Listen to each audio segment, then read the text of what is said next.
میرے محترم بزرگوں، بھائیوں اور دوستوں، السلام علیکم ورحمۃ اللہ وبرکاتہ۔ آج کل ہم جن حالات میں جی رہے ہیں اس میں ہر شخص اپنے آپ کو پریشان اور غیر محفوظ تصور کرتا ہے۔ مختلف حادثات روزمرہ پیش آ رہے ہیں، کبھی سیلاب ہے، کبھی زلزلہ ہے، کبھی دہشت گردی کا عفریت ہے جو ملک کو اپنی لپیٹ میں لیے ہوئے ہے۔ سیاسی طور پر قوم بٹی ہوئی ہے، سیاسی استحکام نہیں، معاشی طور پر برا حال ہے، مہنگائی نے کمر توڑی ہوئی ہے۔ ان سب حالات میں تو ہم کافی عرصے سے زندگی گزار رہے ہیں۔ اللہ تبارک و تعالیٰ اپنے فضل و کرم سے ہمیں اس بحران سے عافیت کے ساتھ نکالے۔ لیکن پچھلے ہفتے باجوڑ میں جو سانحہ پیش آیا وہ انتہائی المناک، دردناک، کربناک، اور ایسا ہے کہ اس پر جتنا دکھ کا اظہار کیا جائے کم ہے۔ باجوڑ میں جو دھماکہ ہوا اس میں اس وقت تک کی اطلاعات کے مطابق 80 افراد، جن میں بیشتر علماء تھے، وہ شہید کیے گئے۔ 80 افراد شہید ہیں، اور ان شہداء میں چھوٹے چھوٹے معصوم بچے بھی داخل ہیں، اور بے شمار لوگ زخمی ہیں، بہت سو کی حالت نازک ہے۔ اور جس بے دردی کے ساتھ ان علماء کو شہید کیا گیا اس کی مثالیں پچھلے دہشت گردی کے واقعات میں کم ملتی ہیں۔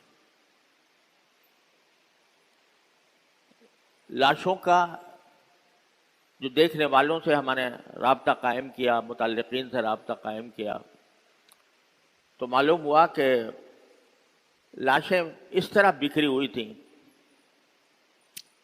کہ دیکھنے والا بھی خوف زدہ ہو جاتا۔ بہت سے ایسے ہیں جن کے اعضاء بھی کٹ کٹ کر ان کی پہچان مشکل ہو گئی۔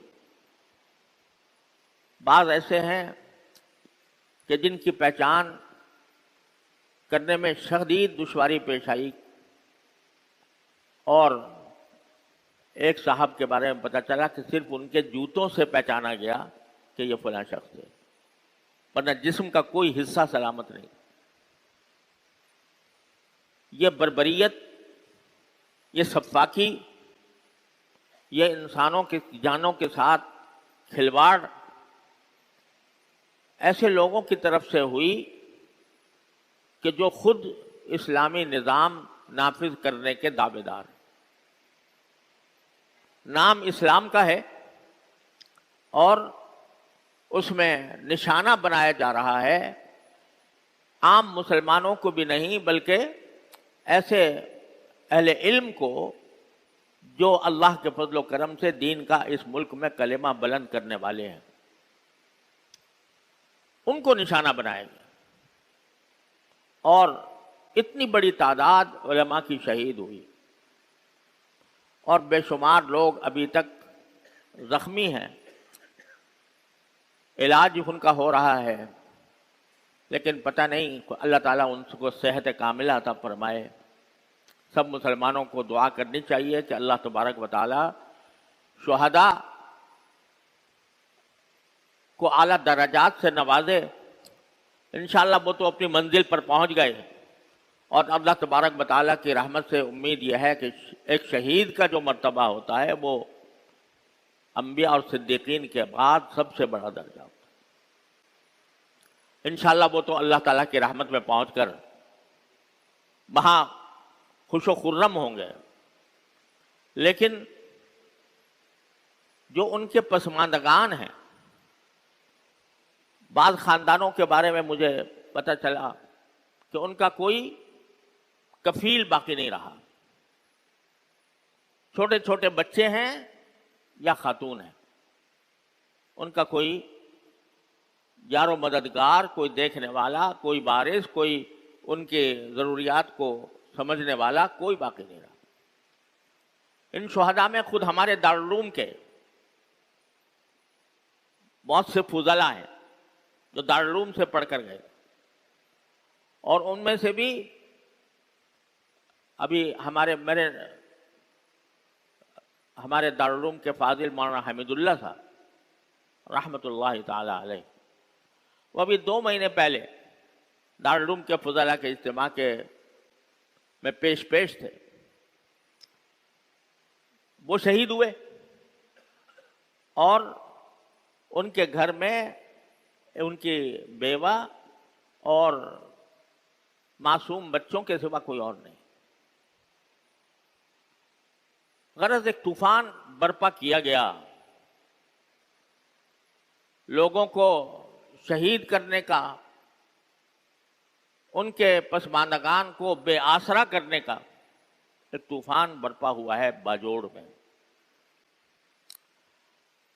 یہ دہشت گردی کے واقعات ہمارے ملک میں بہت کثرت سے ہوتے رہے ہیں, اور پچھلے دنوں بھی کوئی نہ کوئی واقعہ کبھی کوئٹہ میں, کبھی پشاور میں, کبھی کسی اور جگہ پیش آ جاتا ہے. وہ 2-4 افراد کی شہادت کی حد تک محدود رہتا ہے. لیکن اتنا بڑا سانحہ جس میں اتنی بڑی تعداد شہید ہوئی ہو, یہ ایک منفرد واقعہ ہے. جب کبھی آپ کو یاد ہوگا کہ ہماری فوج کے اسکول کے بچوں پر جب حملہ ہوا تھا تو سارے ملک میں ایک کوہرام مچ گیا تھا, اور اس کی مذمت, اس کی برائی اور ان کے کرنے والوں پر لعنت ملامت کا ایک طوفان سرکاری سطح پر بھی اور میڈیا کی سطح پر بھی ایک طوفان مچ گیا تھا. ہمارے ان علماء کی شہادت کے موقع پر جس طرح کا رد عمل ہماری حکومت کو یا ہماری سیکیورٹی کی طاقتوں کو جیسا دینا چاہیے تھا, وہ اس درجے کا نہیں ہے جو اس وقت دیا گیا تھا. حالانکہ یہ علماء کے ساتھ یہ سفاکی یہ کہیں زیادہ شدید رد عمل کی متقاضی تھی. یہ سمجھنا کہ بھئی 80 عالم فوت ہو گئے, دنیا سے چلے گئے, ہم ان سے محروم ہو گئے, لیکن جانیے کہ یہ کون لوگ تھے. یہ وہ لوگ تھے کہ جو اس ملک میں دین کا کلمہ بلند کرنے والی واحد طاقت ہے اہل علم کی. لوگ علماء کی قدر نہیں پہچانتے. جو لوگ علم دین حاصل کر کے ہیں ان مدارس کے اندر, ان کی قدر و قیمت نہیں پہچانتے کہ یہ اس امت کے لیے کتنی بڑی عظیم نعمت ہیں. آپ یہ بتائیے کہ جتنی تعلیمی درسگاہیں اس وقت ملک میں قائم ہیں, وہ چاہے سرکاری اسکول ہوں یا کالج ہوں یا یونیورسٹیاں ہوں یا یہ انگلش میڈیم ادارے ہوں, ان میں سے کون ہے جو کسی کو دین کے بنیادی احکام کا علم دے رہا ہے؟ اتنا بڑا نظام ہے تعلیم کا، اس کے لیے وزارت قائم ہے، اس کے لیے اربوں روپے کے فنڈ مختص کیے ہوئے ہیں، اور وہ اسکولوں، کالجوں، یونیورسٹیوں کی شکل میں سارے ملک میں موجود ہیں۔ آپ سروے کر کے دیکھ لیجئے کہ اس میں کسی ادارے میں کیا یہ پڑھایا جاتا ہے کہ بھئی نماز کیسی پڑھنی چاہیے؟ کیا اس میں یہ پڑھایا جاتا ہے کہ کون سی صورت میں انسان کے لیے غسل واجب ہوتا ہے اور اس کے ادا کرنے کا کیا طریقہ ہے؟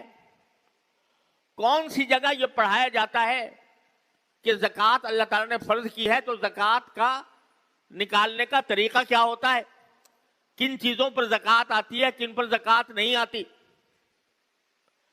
کون سی خرید و فروخت جائز ہے، کون سی ناجائز ہے؟ اگر کسی آدمی کا انتقال ہو جائے تو اس کی میراث کس طرح تقسیم ہوگی؟ کوئی ادارہ جو اربوں روپے قوم کے جس کے اوپر لگ رہے ہیں، وہاں کہیں اتنی معلومات بھی دین کی فراہم نہیں کی جاتی۔ وہاں کے تعلیم یافتہ لوگوں سے پوچھئے کہ بھائی نماز میں کیا فرائض ہوتے ہیں، تو بالکل خاموش رہے گا، کوئی جواب نہیں دے سکتا۔ وہ اس سے پوچھئے کہ زکوٰۃ کس پر فرض ہوتی ہے، تو وہ اس کا جواب نہیں دے سکتے۔ اور تو اور اس سے کہتے ہیں ایک سورہ اخلاص پڑھ کے سنا دو، قل اللہ احد پڑھ کے سنا دو، وہ بھی ٹھیک سے طریقے سے نہیں پڑھ سکے گا۔ نماز جنازہ ماشاءاللہ بہت ہوتی ہیں، اس میں حکومت کے افراد بھی شامل ہوتے ہیں، وزراء بھی ہوتے ہیں، اور جو فوجی حضرات کے رہنما بھی ہوتے ہیں۔ کتنوں کو نماز جنازہ آتی بھی ہے کہ نہیں؟ کس طرح نماز جنازہ پڑھی جاتی؟ تو سارے معاشرے میں جتنا سرکاری انتظام ہے تعلیم کا، اس تعلیم کی نظام میں کوئی ایک حصہ ایسا کہ جس میں دین کی بنیادی باتیں سکھائے جائیں وہ کہیں موجود نہیں۔ نہ قرآن کریم پڑھانے کا کوئی انتظام ہے، نہ فرائض دین سمجھانے کا کوئی انتظام ہے، نہ کسی اور بنیادی ضروریات دین کو سمجھانے کا کوئی انتظام ہے۔